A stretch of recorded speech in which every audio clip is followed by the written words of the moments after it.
when, how I got into this mix. Agorism Is Not Anarcho-Capitalism by Derrick. The goal of this essay is threefold.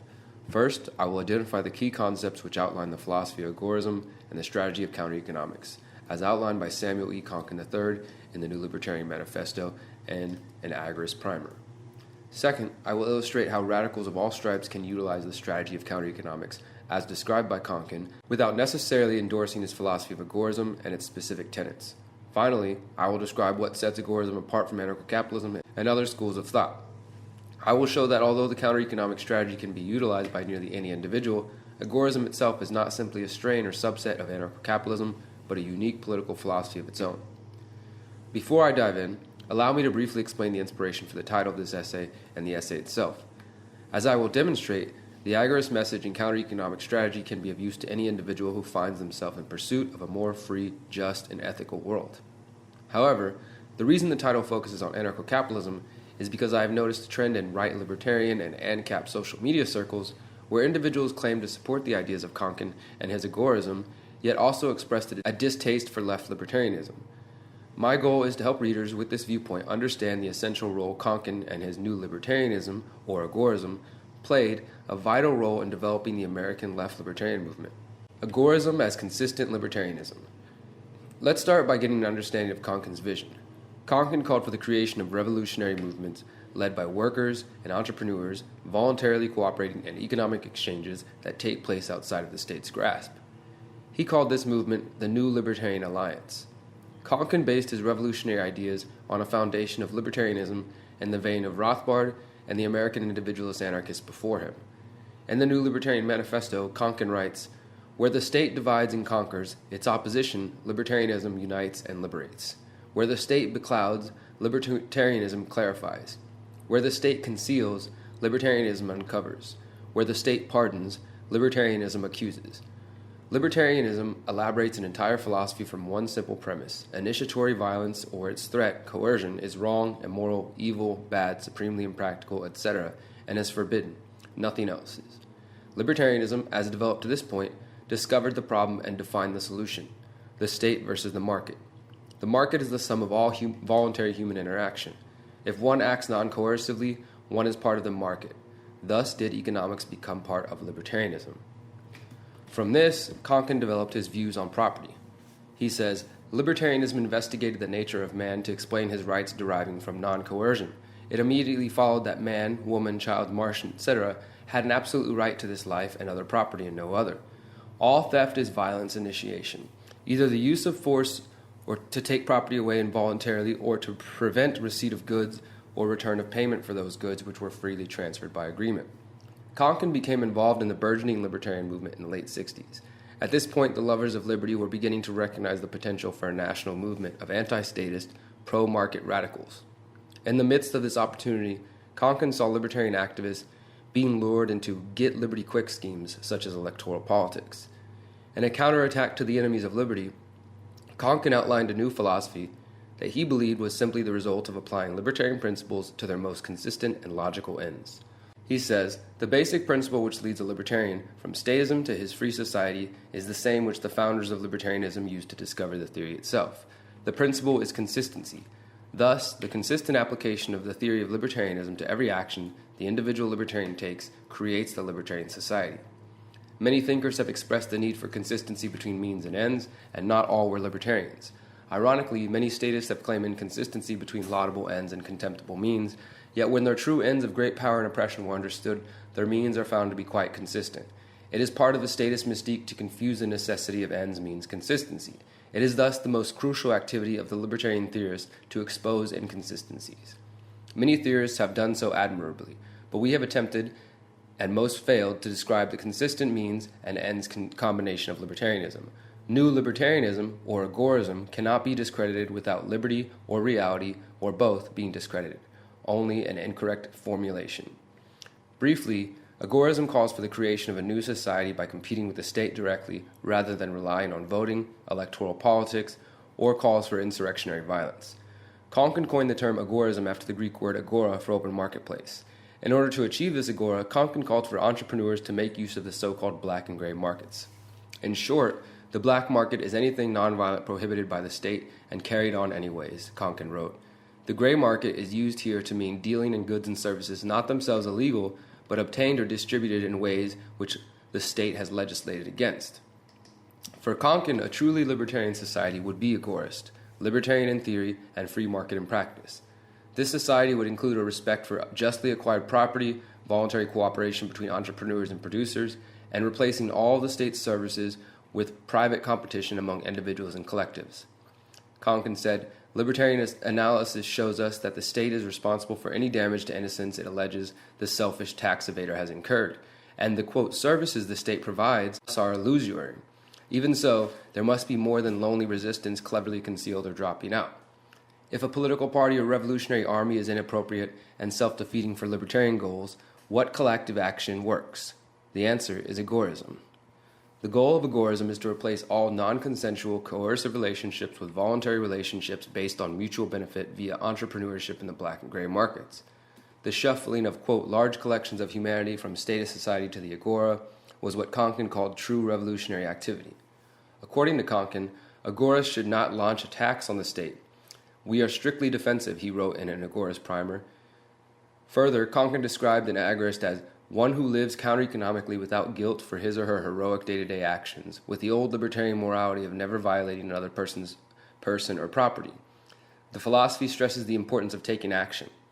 An agorist is one who lives agorism, accept no counterfeits. There are agorists trying to live up to it. There are, of course, liars who will claim to be anything. As Yoda said succinctly, do or do not. There is no try. That's agorism. Counter-economics as defined by Konkin. If agorism is Konkin's premier philosophical contribution, his recognition of counter-economics as the path towards agorism is equally important. The term counter-economics can be attributed to the time and period in which Konkin developed his ideas. Counterculture was a popular phrase, the only lasting victory of the hippies, he says. Counter-economics implied that the revolution wasn't finished, and that the economic system needed to undergo the same upending as the culture had. As defined above, the black and gray markets are part of the counter-economy, which Konkin defined as all non-coercive human action committed in defiance of the state. In line with the libertarian principles of non-aggression, Konkin labels initiatory violence in the form of theft or murder as the red market, the one type of activity that is shunned in his counter-economy. Konkin explains that as the state's repressive and oppressive activities increase, the people will begin seeking economic alternatives to state regulation and interference. This provides an opportunity for forward-thinking agorists to launch and support counter-economic businesses and activity. Konkin believed that once the counter-economy had progressed to the point where entrepreneurs were providing the public with protections and security services that could rival or defend against the state, the agorist revolution would be complete. He writes, slowly but steadily, we will move to the free society, turning more counter-economists into libertarianism and more libertarians onto counter-economics, finally integrating theory and practice. The counter-economy will grow and spread to the next step we saw on our trip backward, with an ever larger agorist sub-society embedded in the state of society. Some agorists may even condense into discernible districts and ghettos and predominate in islands or space colonies. At this point, the question of protection and defense will become important.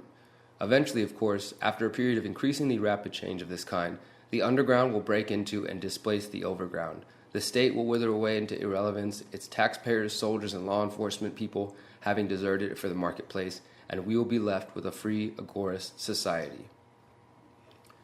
Counter-economics as a tool for all radicals. Konkin envisioned a world of decentralized peer-to-peer communities consciously and voluntarily doing business in the counter-economy as a means towards ending the state and liberating the people. The range of and opportunity for counter-economic activity has only increased with the expansion of the internet and decentralized technology like cryptocurrencies.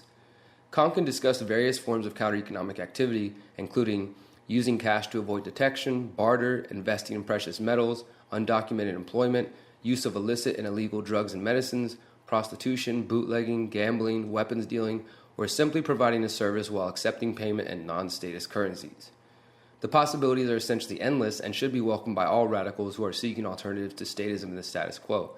Any individual or collective who recognizes the economic monopoly that is maintained by continued use of the Federal Reserve note, the dollar, should be supportive of counter-economic measures and investing in creating alternatives. Whether your idea of economic freedom is collective ownership or individualist in nature, agorism offers an opportunity for communes, mutual banks, time stores, and marketplaces based in the counter-economy. This will also allow all non-statist counter-economic ventures to cooperate and compete in the pursuit of a more free society. As Nick Ford has noted, there is opportunity for an agorist-syndicalist alliance, and in our first book, John Vibes and I propose the creation of an agorist-mutualist alliance. Quite simply, if you want to abolish the state and the privileged class who benefit from its existence, create alternatives to the current paradigm and outgrow the archaic institutions of yesterday. I should note that Konkin was critical of communism. And counter-economics, our means, he writes, the anti-market commune defies the only enforceable law, the law of nature. The basic organizational structure of society above the family is not the commune or tribe or extended tribe or state, but the agora. No matter how many wish communism to work and devote themselves to it, it will fail. They can hold back agorism indefinitely by great effort, but when they let go, the flow or invisible hand or tides of history or profit incentive or doing what comes naturally or spontaneity will carry society inexorably closer to the pure agora. However, I do not think his personal perception of communism should discourage individuals from investing in the counter-economy. There is bound to be a wide range of activities, opinions, and solutions. In a truly freed market, each of these persuasions could coexist. Understanding Konkin's vision of agorism. It is important to distinguish counter-economic activity from full-on agorist activity. While one may be a drug dealer, prostitute, arms dealer, barber without a license, or other gray black market entrepreneur, it does not follow that one is also a conscious, practicing counter-economist or agorist. Generally, economic activity in the black and gray markets is always counter-economic because it is untaxed and removes the state from the situation. But without the awareness of agorist philosophy and conscious effort to remove economic power away from the state, one is simply breaking the state's law. While flouting the state's laws against victimless crimes is a commendable act, it does not make one an agorist. In short, you can support and participate in counter-economic ventures without wholeheartedly embracing Konkin's ideas, but you would not be an agorist. So what differentiates agorism from anarcho-capitalism and other forms of market anarchism? As noted earlier, Konkin was a vital part of the establishment of the left libertarian movement of the 1960s, 70s, and 80s. The movement of the libertarian left was born of Konkin's experiences working with Murray Rothbard and Karl Hess on Left and Right, a journal dedicated to bringing together the anti-statist right and new left of the late 60s. These experiences greatly influenced Konkin's thinking and development of agorism. When asked why he chose to identify as a libertarian left or left libertarian, Konkin said he was to the left of Rothbard, so it became natural to refer to his movement as left libertarian. He also noted his interest in continuing Rothbard's 1960-69 alliance with the anti-nuke, then anti-war New Left. Among important figures in the development of the modern libertarian movement, Konkin stands out in his insistence that libertarianism rightly conceived belongs on the radical left wing of the political spectrum, writes David S. D'Amato for libertarianism.org. His movement of the libertarian left, founded as a coalition of leftist free marketeers, resisted the association of libertarianism with conservatism.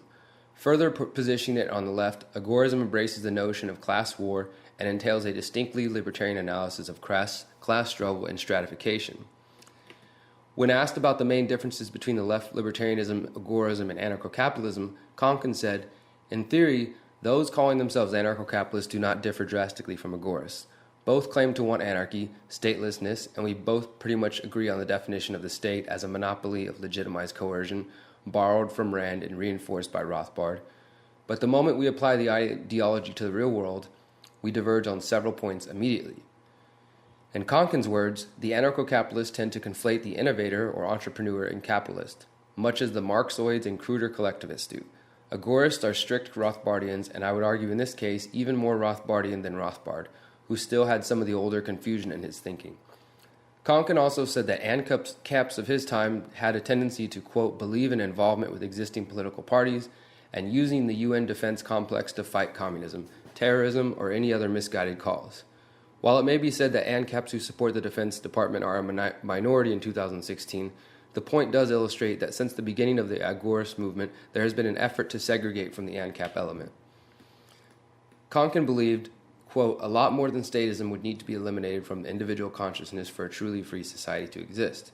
Based on this statement and his writings elsewhere, it seems clear that Konkin espoused a thick libertarianism that fights for collective liberation through individual means and does not end its analysis at statism. Indeed, Konkin specifically wrote about the oppression waged against women in the gay community. Another difference between Konkian libertarianism and that of right libertarians is the issue of class. Although the right typically avoid class-based analysis, Konkin helped develop what has become known as the Agorist class theory. The Agorist class theory refutes Marx's communist class theory and recognizes the difference between non-status entrepreneurs and status capitalists. Konkin elaborated on these ideas in an interview and in discussions on the left libertarian Yahoo group. Again, he stressed the importance of separating the non-innovators and pro-status capitalists from the non-status capitalists in the sense of holders of capital, not necessarily ideologically aware, calling them, quote, neutral, drone-like non-innovators. When it came to the working class, Konkin argued that the state stifled innovation and entrepreneurship, which kept the working class busy doing meaningless busy work. He called workers and peasants an embarrassing relic from a previous age at best and looked forward to the day that they will die out from lack of market demand. Additionally, Konkin made favorable comments towards workers' movements.